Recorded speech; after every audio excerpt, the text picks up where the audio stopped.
5,336 కోట్ల రూపాయలు ప్రత్యేకంగా తెలంగాణకు రైల్వే బడ్జెట్ కేటాయించడం జరిగింది. దీంతో పాటు గతంలో బీఆర్ఎస్ పార్టీ ఏం చేయలేనది గతంలో 9 నెలల్లో 31,221 కోట్ల రూపాయల ఖర్చును ఇలా పోయినసారి గత 10 నెలల్లో తెలంగాణ రాష్ట్రానికి కేంద్ర ప్రభుత్వం రైల్వే కోసం కేటాయించడం జరిగింది.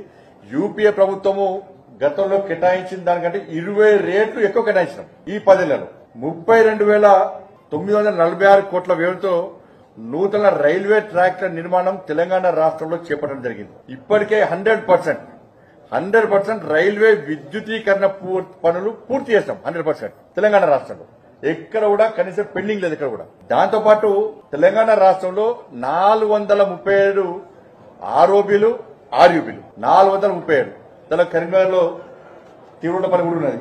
40 రైల్వే స్టేషన్ ఆధునీకరణ పనులు దానిలో భాగంగా కరీంనగర్, పెద్దపల్లి, రామగుండం రైల్వే స్టేషన్ కూడా కొత్త టెక్నాలజీతో ఆధునీకరించే పని కూడా ప్రారంభమైనాయి. 217 కోట్లతో సికింద్రాబాద్ రైల్వే స్టేషన్ ఆధునీకరణ జరుగుతున్న విషయం అందరూ తెలిసిందే. అది చెర్లపల్లిలో హైదరాబాద్ లో ఈ ట్రాఫిక్ ఇబ్బంది వల్ల దాంతో ప్రజలు ఇబ్బంది పడుతున్నారు.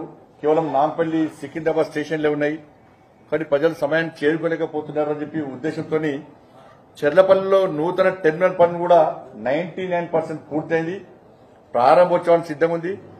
చిన్న కొన్ని సమస్యలు కాబట్టి దాన్ని కూడా పూర్తి చేసి ఇలా ప్రధానమంత్రితో ప్రారంభించడానికి కిషన్ రెడ్డి గారు ప్రయత్నిస్తా ఉన్నారు.